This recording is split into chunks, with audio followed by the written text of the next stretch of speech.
म्हणजे मी यात्रेची ना आशाच सोडलेली होती, तर हे पण घरामध्ये ठेवायला ना खूप खूप शुभ असतं. हाय हॅलो सर्वांना शुभ सकाळ. नमस्कार, मी सुवर्णा आणि परत एकदा तुमचं सर्वांचं माझ्या एका नवीन मराठी व्लॉग चॅनलवर अगदी मनापासून स्वागत.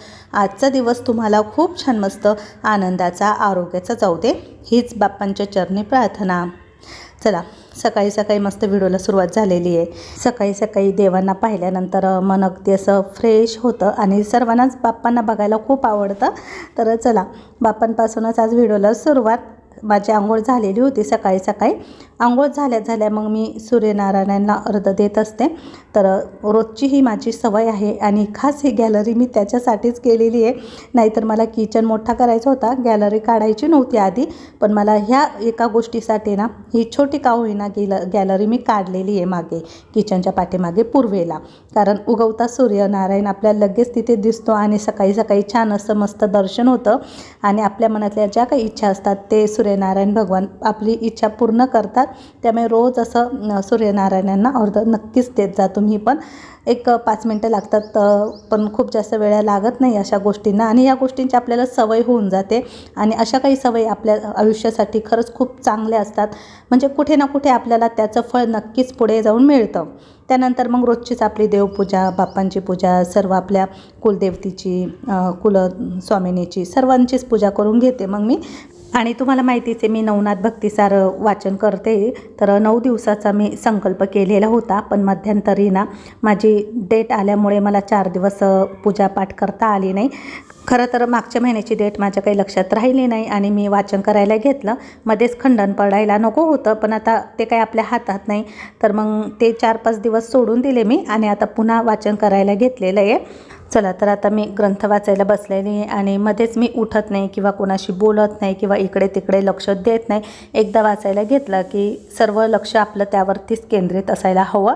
आणि पारायण करताना म्हणजे वाचताना मी ना मोठ्यानेच वाचते, मला मनातल्या मनात वाचता येत नाही. तर चला, त्यानंतर मग माझी आरती वगैरे चालू झाली. बाप्पांची आरती, त्यानंतर मग महादेवांची आरती, देवीची आरती आणि नंतर मग श्री दत्तात्रयांची आरती. अशा 4 आरत्या घेऊन मग कर्पूर आरती म्हणते. तर ह्या सर्व आरत्या झाल्यानंतर मग घरामध्ये पूर्ण धूप वगैरे फिरवते. अशा प्रकारे माझी ही रोजची पूजा असते. आणि हे सर्व मी करत होते आणि आपला धन्विक बघा किती छान माझ्याकडे बघत होता आणि मी त्याच्याशी बोलायला आली. मग तो झोपेतून उठलेला होता, पूजा गेली होती आंघोळीसाठी आणि तो एकटाच इथे मस्त पडून बघत होता माझ्याकडे. तर त्याच्याकडेही माझं लक्ष चालूच होतं, कारण पूजा मला सांगून गेली होती त्याच्याकडे लक्ष दे. तर त्याच्याकडे लक्ष देता देता मग मी माझं बाकीचं काम पण आवरत होते. हाय हॅलो सर्वांना, शुभ सकाळ. चला, मस्त सकाळ झालेली आहे. ग्रंथ वाचून झालाय, देवपूजा झालेली आहे. आजचा वार सोमवार, त्यामुळे आज व्हाईट रंगाची साडी नेसलेली आहे आणि आम्ही ना इथे विंडो बसवून घेतलेली आहे. स्लायडिंगची ग्लास बसवलेली आहे मी. खरं तर मला दुसरी खिडकी बसवायची होती, म्हणजे अशी पूर्ण ओपन होणारी, पण तिचं बजेट खूप जास्त होतं. ती जवळपास 1.5 लाखाला जात होती ती विंडो. त्यामुळं मग म्हटलं चला हीच बरी आपली. ती जरा मापात आहे, म्हणजे बजेटनुसार आम्ही ती बसवलेली आहे. तर चला तुम्हाला दाखवते. तिकडे पण स्लायडिंगची ग्लास बसवलेली आहे आम्ही. तर थोडं ट्रॅकमध्ये बसवलेलं आहे ह्या, कारण एक नेट असते आणि 3 ग्लास असतात.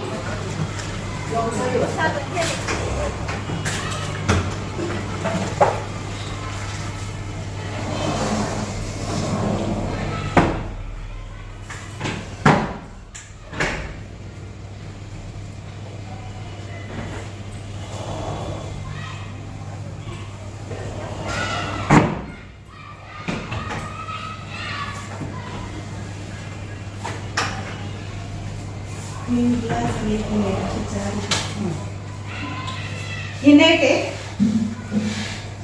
आणि इकडे 2 ग्लास आहे, इकडे 1 ग्लास आहे, म्हणजे 3 ग्लास आणि एक नेट. अशा प्रकारे ही विंडो बनवलेली आहे. म्हणजे नेटमधून आहे ना हवा पण येईल आणि गरम पण होणार नाही जास्त, कारण कधी कधी उन्हाळ्यामध्ये खूप जास्त गरम होतं ना संध्याकाळच्या वेळेला. आमच्याकडे मच्छर खूप येतात, त्यामुळे मग ही नेट बसवून घेतलेली आहे. तर अशा प्रकारे ही विंडो बसवली आम्ही. आणि पूर्ण जर आपल्याला ओपन करायची असते ना दिवसभर, तर अशा प्रकारे पूर्ण ओपन करता येते, म्हणजे इतकी मोठी विंडो ओपन ठेवता येते. तर भरपूर झाली मला ही भरपूर मोठी विंडो आहे. याच्यापेक्षा जास्त खूप मोठी असते ना तर मग धूळ पण तेवढीच येईल, त्यामुळे मग मापात झालेली आहे मला तर वाटतं. आणि इथे जी मी बसण्यासाठी जागा केलेली होती ना तर इथं पण आपण आरामशीर बसू शकतो. हे बघा, आणि खरं सांगते इथं बसल्यानंतर आहे ना आमच्याकडे ना पश्चिमेकडून पूर्वेकडे हवा येत असते अशी, त्यामुळे इथे ना खूप खूप हवा लागते, म्हणजे आतमध्ये हवा येत नाही, पण खिडकीमध्ये बसल्यानंतर खूप छान वाटतं. एकदम छान अशी थंडगार हवेची झुळूक लागते, त्यामुळे गरम होण्याचा विषय काही नाही आहे. पण खूप छान वाटतं इथं बसून. इथे बसल्या बसल्या पण काही पण खाऊ शकतो किंवा चहा पिऊ शकतो. माझी सर्वात फेवरेट जागा आहे इथली. खास मी ही विंडो यासाठीच बनवली की मी इथे बसू शकते, म्हणजे इथे देवघर पण आहे आणि छान वाटतं इथे बसायला. आणि ही जी ग्रिल मी लावून घेतलेली ना ती माझ्या पद्धतीनेच लावलेली आहे मी, कारण मला खास इथे ना ट्री ठेवायची आहे. मस्त छान छान अशी हिरवीगार ट्री ठेवणार आहे मी. तर माझ्याकडे आता सध्या तरी 3-4 झाडं आहे, तर ती पण खाली होती, ती आता मी वरती आणलेली आहे. तर म्हटलं चला इथे मस्त ठेवू.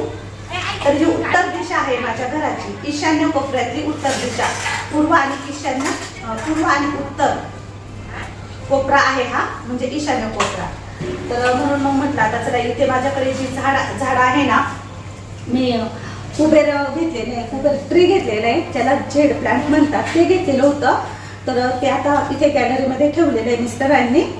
तिथे नळ पण आहे गॅलरीमध्ये, म्हणजे पाणी वगैरे टाकायला जवळच्या जवळ.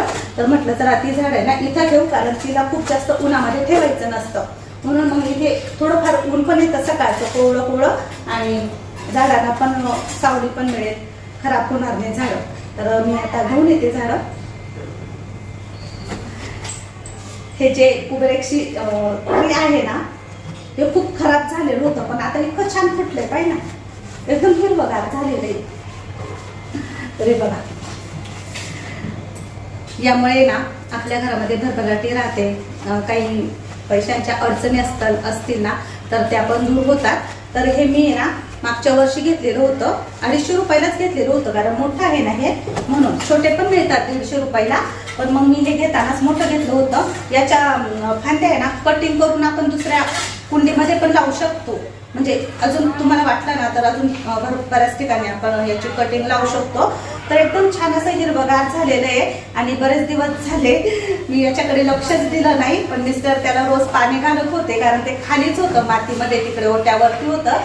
आणि आमच्या घराच्या बांधकामामुळे ना ते पूर्ण असं खराब झालेलं होतं, त्यावरती सिमेंट पडलेलं होतं. मला वाटलं आता हे झाड आहे ना काही चांगलं होणार नाही, हे पूर्ण खराब झालेलं आहे, नवीनच घ्यावं लागेल. पण म्हटलं आपण आता घराचं काम झाल्यानंतर मग मस्त छान अशा सर्व काही जे आपल्याला शुभ ट्री असतात ना ते घेऊ.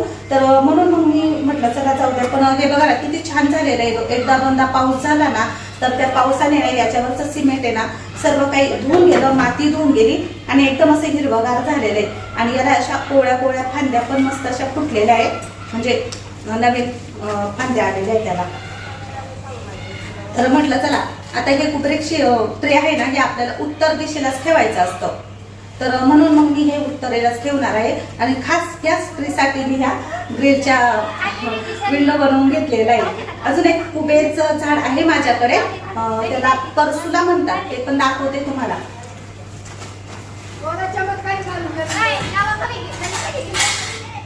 हे ट्री ना जितकं वाढेल ना बराबर, म्हणजे जितकं जसं वाढेल ना तशी आपली प्रगती होते. असं नाही की मी या ट्रीबद्दल काही खोटं सांगते, तर खरंच मला जे अनुभव आलेले ना तेच मी तुम्हाला सांगते. तर खरंच हे आपल्या उत्तर दिशेला दरवाजासमोर जरी ठेवलं ना तुम्ही तरी पण याचा खूप लाभ आहे, खूप छान आहे हे. तर माझं बघून बऱ्याचशा ताईंनी घेतलं सुद्धा आहे हे ट्री. तर आता बाकीची घेऊन येते मी. खूप जड आहे ग, खूप मोठं आहे. कोणती पण खराब झाली आहे, सिमेंटने खराब झालेली आहे. तर हे ना शो पीस म्हणून आणलेलं होतं मी, पण ते खूप छान मस्त फुटलंय. त्यामध्ये एक मिरचीचं रोप पण आलेलं आहे. हे मिरचीचं रोप यामध्ये. आणि इथं तुम्ही बघा, इथे छोट्या छोट्या याला पण फांद्या नवीन नवीन फुटलेल्या आहे, खालून पण ते फुटायला लागलेलं आहे. त्याच्याकडे सुद्धा माझं दुर्लक्षच झालं होतं. आणि हे जे गवत आहे ना, हे दुसरंच काहीतरी उगलेलं आहे यामध्ये. काय बाळा?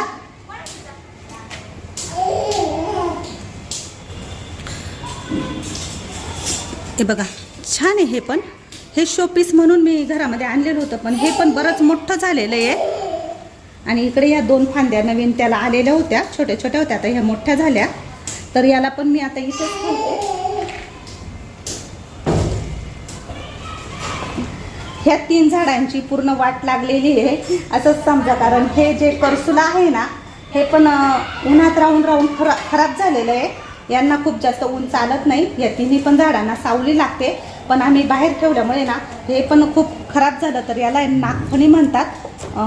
इंग्रजीमधून पण काहीतरी नाव आहे याला, मला माहीत नाही. तर हे खूप छान असं हिरवगार होतं आणि त्याला अशी व्हाईट नागाच्या आकाराची फुलं येतात. पण आणल्यापासून आहे ना त्याला फुल पण आलं नाही आणि ते वाढलं पण नाही. कुंडी छोटी असावी म्हणून ते वाढत नसावं, पण आता ते पूर्ण सुकलेलं होतं. म्हणजे असं समजा की हे पानच नव्हती याला, तर पूर्ण वाळलेलं होतं. आता मला वाटलं की आता हे टाकूनच द्यावं आपण. म्हणजे मी यात्रेची ना आशाच सोडलेली होती. तर हे पण घरामध्ये ठेवायला ना खूप खूप शुभ असतं, म्हणून मग मी हे घेतलेलं होतं. आणि हे नागफणीचं जे ट्रे आहे ना, तर हे खूप महाग पण होतं. त्यावेळेस मला 250 रुपयाला मिळालं होतं ते. आता याचे भाव पण वाढलेले असेल, कारण मला घेऊन जवळपास 2 वर्ष झाले. तरी पण मी त्याला खूप जीव लावला होता, खूप जपून ठेवलं होतं. माझ्या किचन ओट्यावरच ठेवायची मी, नाहीतर मग उत्तर दिशेच्या खिडकीमध्ये वगैरे राहायचं हे झाड. कारण माझ्याकडे खालच्या घरामध्ये ना असे छान असे सजून झाडं ठेवायला, ट्री ठेवायला जागाच नव्हती. आणि ओट्यावरती ठेवल्यामुळे ना तिथे इतकी काळजी घेतल्या जात नव्हती, कारण कोणी ना कोणी सारखं खाली येतं जातं. त्यामुळे मुलं आहे ना पानं तोडायची झाडांची, त्यामुळे ते ओट्यावर पण ठेवावी असं वाटत नव्हतं मला. म्हणून मग हे झाड तर मी घरातच ठेवलं होतं. हे परत हे बांबू ट्री, पण घराच्या कामामुळे ना सर्व काही झाडांची वाट लागली. कारण हे झाड पूर्ण सुकून गेलं होतं. शेवटी मी म्हटलं की जाऊ द्या, आता याला बाहेरच टाकून देऊ. पण मिस्टर त्याला पाणी टाकत राहिले, पाणी टाकून टाकून ते ना फुटलंय छान असं मस्त. म्हणून मग म्हटलं चला आता हे छान असं हिरवगार होईल काही दिवसांनी. तर याला मी मोठीच कुंडी बघेल काही दिवसांनी, मोठ्या कुंडीमध्ये ठेवू.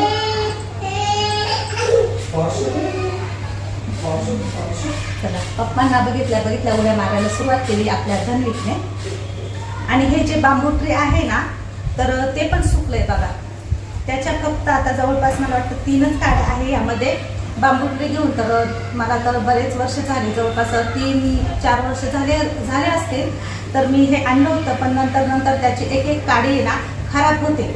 ती का खराब होते त्याच्या मागचं कारण पण सांगते. आपल्या घरामध्ये ज्या काही नकारात्मक शक्ती असतात, आपल्या घराला नजर लागते, तर हे ट्रे ना ती वाईट नजर असते ना ती खेचून घेतं. वाईट शक्ती खेचून घेतल्यामुळे त्याची एक काडी खराब व्हायला सुरुवात होते. मग ते म्हणून ते बांबू ट्रे ना घरात ठेवायचं असतं. याला पण मी बाहेरच ठेवलेलं होतं. ते बाहेर राहून ते पण खराब होऊन गेलं, त्याची पानंही सुकत चालली. पण तरी पण त्याच्यात जीव आहे, तरी पण त्याला नवीन पालवी फुटते, ते फुटतंय, म्हणजे जगतंय ते ट्री. तर म्हणून मग म्हटलं चला आता हे पण आहे ना इथेच ठेवते मी. आणि हे खूप करसुला तर खूपच खराब झालेलं आहे. त्याची पानं खूपच छोटी छोटी झाली, नाहीतर खूप मोठी मोठी पानं होतात त्याची आणि अगदी असं छान भरतं. पण ते वाढतच नाही. त्याचा काय प्रॉब्लेम झाला ते काही समजत नाही मला. ते बऱ्याच दिवस बाहेर इकडे तिकडे पडलेलं होतं, उन्हामध्ये होतं, त्यामुळे त्याची पूर्ण अवस्था बेकार झालेली आहे. तर बघू आता इथे झाडं ठेवते. इथल्या इथे सावलीला पण राहील, म्हणजे दिवसभर सावली असते इथे, सकाळी सकाळी ऊन असतं. तर हे सर्व काही ट्रे ना सावलीलाच ठेवले जातात. हे पण सावलीलाच ठेवायचं हे शोपीसचं. खरं तर मला आहे ना मोठी कुंडी लागते. मोठ्या कुंडीमध्ये मला आहे ना महादेवांचं लिंग ठेवायचं, जे मी आणलेलं होतं ना नर्मदेश्वरावरून, नर्मदेश्वर आणलेलं आहे ना, तो खरं मला अशा मोठ्या मातीच्या कुंडीमध्ये झाडाजवळ ठेवायची. तर मला त्याच्यासाठी बेलाचं झाड आणायचं, म्हणजे ट्रे आणायचं, छोटं बेलाचं रोप आणणार आहे मी. त्याला मोठी कुंडी करणार आहे. माझ्या मोठ्या बहिणीने केलेलं बघा, तिचं खूप छान आहे. मला ते बघितल्यानंतर खरंच असं वाटतंय की मी पण तसंच ठेवेल आणि नंतर मग रोज महादेवांवरती जलाभिषेक करून पूजा करत जाईल. ते पुण्य खरंच खूप मोठं आहे आणि खूप छान आहे. म्हणून मग म्हटलं चला आता या कुंड्या तर बारीक आहे, कधीतरी जाईल नर्सरीमध्ये तेव्हा मस्त मोठं असं बेलाचं झाड घेऊन येईल आणि ते पण इथेच ठेवेल. तर असं चालू आहे आता माझ्या डोक्यामध्ये. जसा वेळ मिळेल तसं तसं मग मी करेल सर्व काही झाडांचं व्यवस्थित. तर चला आता मी हे इथं ठेवते सर्व. फक्त हे 2 आहे ना आतमध्ये ठेवणार मी, कारण हे आतमध्येच पाहिजे, यांना जास्त ऊन चालत नाही म्हणून. काय हो, आमचं सर्व पाणी भरून झालेलं होतं आणि सिंटेक्सच्या टाक्यावरती टॉवरवर ठेवलेलं आहे. तर त्या भरल्यानंतर आहे ना 10-15 मिनटं आहे ना त्यातलं पाणी म्हणजे ओव्हरफ्लोर झालेलं पाणी आहे ना ते पडत असतं. तर मिस्टर मला बोलले की ते पाणी वाया जात आहे, तर तू चटई वगैरे स्वच्छ धुवून घे, म्हणून ते मला बोलवायला आले होते. मग मी तशीच आले वरती आणि वरतून जे पाणी पडत होतं ना त्या पाण्याखालीच मी माझ्या सर्व काही चटई धुतल्या, कारण घराच्या कामामुळे चटई पण जरा धुळीच्या झालेल्या होत्या, खराब झालेल्या होत्या आणि उन्हाळ्यामध्ये आपल्याला चटया लागतातच. तर त्यामुळे मग म्हटलं चला आता टेरेसवर थोडंसं पाणी टाकून घेतलं, म्हणजे धूळ वगैरे सर्व काही धुवून जावी त्यासाठी. आणि त्यानंतर मग या सर्व चटई डिटर्जंटमध्ये थोड्याशा बुडवल्या, काही अशा थोड्याशा ब्रशने घासल्या आणि सर्व चटई स्वच्छ धुवून काढल्या. चटया धुवून सुकायला टाकल्या बाजूला. आणि एक मोठं डबलचं ब्लँकेट होतं ते सुद्धा मी डिटर्जंटमध्ये टाकलं, बुडवलं जरा वेळ आणि तेही स्वच्छ धुवून वाळत टाकलं इथेच भिंतीवर. आणि हवा खूप होती त्यामुळे चटया आहे ना उडत होत्या, म्हणजे भिंतीवरून खाली पडत होत्या, म्हणून त्या खालीच सुकायला टाकून दिल्या. खूप ओली झाली मी, माझी साडी केस सर्व ओले झालेले, कारण वरतून टाक्या भरून खाली पाणी पडत होतं. पाणी गेलेलं आहे, मोटर बंद केलेलं आहे आम्ही, पण पाणी टाक्या भरून पण आहे ना पडत असतं 10-15 मिनटं. तर मग आम्ही त्या चटया वगैरे सर्व काही स्वच्छ धुवून घेतल्या. एक ब्लँकेट होतं मोठं, बाकीचे ब्लँकेट सर्व काही वॉशिंग मशीनमध्ये लावले आम्ही, कारण ती सिंगल होती ना त्यामुळे ती व्यवस्थित त्यामध्ये धुतल्या गेली. पण हे डबलचं आहे, हे खूप जाड आहे आणि खूप जड होतं, मला एकटीला तर होतच नव्हतं, उचलत पण नव्हतं. मिस्टर आले माझ्या मदतीला, मग मी फक्त पायाने ते असं थोडंसं डिटर्जंट टाकून तुडवलं आणि मग ते त्यांनी पाण्यातून स्वच्छ धुवून टाकलं होतं. तर चला आता आम्ही ना वरती इथे टॉवरवरती आहे ना सोलर बसवलेलं आहे. तर बऱ्याच ताईंनी मला प्रश्न केले होते सोलरबद्दल माहिती सांगा थोडीशी. तर म्हटलं चला आता वरती टेरेसवर आलेली मी, जवळपास असं समजा की 1-1.5 महिना मी वर टेरेसवर आलीच नव्हती, काही कामच नव्हतं वरती येण्याचं. पण मग आज आली आहे ना, तर सोलरबद्दल तुम्हाला थोडीशी माहिती सांगते. तर हे 5 केवीचं सोलर आम्ही वरती बसवलेलं आहे, मोठं सोलर आहे ते. आणि माझ्या बहिणीने त्यांनी पण बसवलेलं आहे, पण त्यांनी 3 केवीचं बसवलेलं आहे. तर आम्ही 5 केवीचं का बसवलं की पुढे मागे आपल्याला चक्की वगैरे गिरण वगैरे घ्यायला लागणार आहे आपल्या बिझनेसला, तर त्याला लागेल आपल्याला लाईट. त्यामुळे मग त्या दृष्टीने आम्ही 5 केवीचं बसवून घेतलं. तर त्याच्यासाठीची काही कागदपत्रांची प्रोसेस असते ना, जे जे लागतं ते मिस्टरांना माहिती आहे, त्यांनीच ते सर्व काही दिलं. आणि त्यानंतर मग त्या लोकांनी येऊन सोलर बसवलं. तर हे सोलर बसवल्यानंतर आपल्याला आहे ना तिथे काही पैसे द्यावे लागतात. तर आम्ही 12,000 रुपये भरलेले, 78,000 रुपयाची आपल्याला सबसिडी मिळते. आणि जवळपास मला वाटतं हे 3 लाखाचं 2,90,000 सोलर आहे. आणि जे 2 लाख असतात ना तर ते आपल्याला 10 वर्ष भरायचे. म्हणजे आता आम्हाला हप्ता पण सांगितला त्याने, तर 2100 रुपये आम्हाला हप्ता बसलेला आहे. म्हणजे 10 वर्ष आम्ही ती हप्ता फेड करायची. 10 वर्षानंतर मग आपल्याला हप्ता वगैरे भरायची गरज नाही, आपल्याला लाईफ टाईम आपल्याला हे सोलर वापरता येईल. म्हणजे आपल्याला लाईट बिल वगैरे भरावं लागणार नाही. असंही आता लाईट बिल भरायचं म्हटलं तर 4-5 हजार रुपये लाईट बिल येतं, ते काही कमी नाही. त्यापेक्षा हे 1000 पटीने खूप छान आहे. तुम्ही सुद्धा नसेल बसवलेलं सोलर तर नक्की बसून घ्या. आता हे कोणत्या कंपनीचं आहे हे मला सांगता येणार नाही, कारण मिस्टरांनीच ते बसवलेले आहे ना, तर मी पण विचारलं नाही कोणत्या कंपनीचं आहे. आणि इथे जे मीटर दिसतंय ना ते सोलरचंच मीटर आहे. आता सोलर बसून जवळपास मला वाटतं 3-4 महिने झाले असतील, म्हणजे मला वाटतं 3-3.5 महिने झालेच असेल. सोलर बसवल्यानंतर 15 दिवसांनी चालू होतं. 15 दिवसानंतर मग आपल्याला लाईट वगैरे वापरता येते. आणि नंतर मग आपल्याला जो हप्ता बसतो तो ते सांगतात, त्यानुसार आपण हप्ता भरायचा असतो, असं काही आहे. तर हे कोणत्या कंपनीचं आहे मी खाली मिस्टरांना विचारेन आणि तुम्हाला सांगते. तर चला आता जी माहिती मला माहिती होतं तितकी मी तुम्हाला सांगितली. पण खरंच खूप छान आहे सोलर. आणि आता घराचं काम पण मोठं झालेलं आहे. पहिलं म्हणजे आम्ही खाली राहायचो, तर खाली फक्त किचन आणि हॉलमध्येच लाईट असायची. आणि मागे बेडरूम होता, तर तिथे पण आम्ही ना तो छोटा बल्ब असतो बघा, तर तो लावायचं. खूप मोठी लाईट लावत नव्हते मी मागच्या रूममध्ये पण. आणि माझी एक सवय होती की लाईट बचत करायची, कारण लाईट बिल खूप येतं आपल्याला, त्यामुळे मी खूप लाईटची बचत करायची.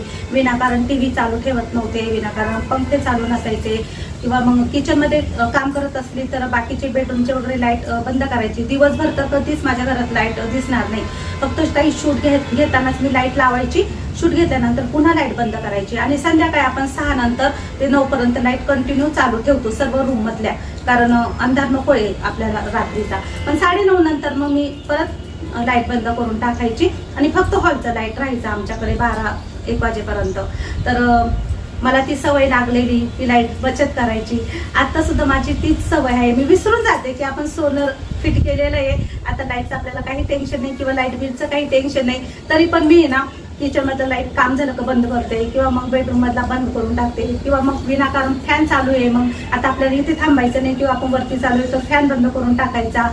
घरातले मला म्हणतात तू अशी का करते, आता सोलर आहे आपल्याला, तू का फॅन बंद करते, तू का लाईट बंद करते. पण मी विसरून जाते की आपण सोलर बसवलेले आहे. जरी आपण सोलर बसवलेले आहेत पण आपल्याला ती सवय लागलेली असते काही गोष्टींची, ती सवय काही लगेच जात नाही. तरी पण मला अजून पण सवय आहे, मी जर हॉलमध्ये नसले किंवा कोणी हॉलमध्ये नसलं तर मी फॅन बंद करणार, TV बंद करणार, लाईट बंद करणार, मग वरती येणार. म्हणजे लाईट बचत करा, सोलर असो किंवा आपली खाजगी लाईट असो, आपण आपल्याला गरजे पुरतच वापरलं पाहिजे. आता पाणी चालू होतं, टाक्या भरून पाणी खाली चालू होतं, म्हणून आम्ही लगेच त्या पाण्याचा वापर केला. चटया पटापट धुवून घेतल्या, ब्लँकेट पटापट धुवून घेतलं, कारण 15 मिनिटं ते पाणी वाया जाणं होतं. आता उद्या काही ताई म्हणतील की ताई तुम्ही इतकं पाणी वाया घालताय. नाही, आमच्याकडे 4 दिवसांनी पाणी येतं, आम्ही भरपूर पाणी भरून ठेवलेलं आहे. पण आता प्रत्येकाच्याच टाक्या भरल्यानंतर ते पाणी खाली पडतंच, म्हणून मग आम्ही ते वापरून घेतलं. असं तर प्रत्येक वेळा कायम पाणी आल्यानंतर ते 15 मिनिटं 10 मिनिटं पाणी पाईपातलं वायाच जातं कधी कधी तसं. पण म्हटलं चला आता वरती आलो तर कपडे धुवून घेऊ. आता खाली जाते, कपडे चेंज करते, आणि सोलर कोणत्या कंपनीचं आहे ते तुम्हाला सांगते मी, मिस्टरांना विचारू.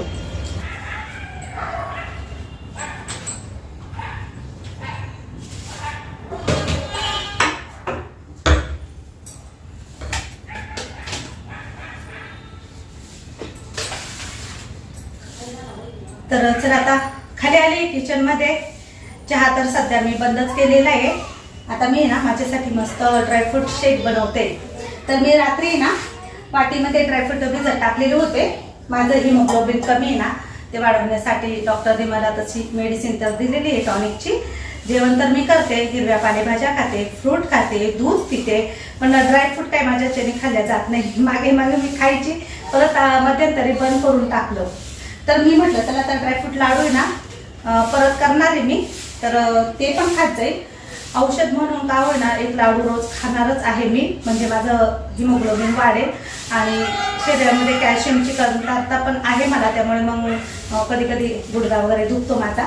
तर चला या अगोदरच्या छोट्या मिक्सर ग्राइंडरमध्येच मी आता हे बनवते, शेक बनवते. तर त्याचे हे जार आहे ना धुवून घेते. मला फक्त 1 ग्लास बनवायचं होतं, त्यासाठी मी 1 अक्रोड, 4 खजूर घेतले, त्यामधल्या बिया काढून घेतल्या, 5 बदाम आणि 7 ते 8 काळे मनुके घेतले. तर तुम्हाला वाटलं ना तर तुम्ही यामध्ये पिस्ता, काजू, मखाने, जे ड्रायफ्रूट तुम्हाला आवडतात ते तुम्ही यामध्ये टाकू शकता, अंजीरही टाकू शकता.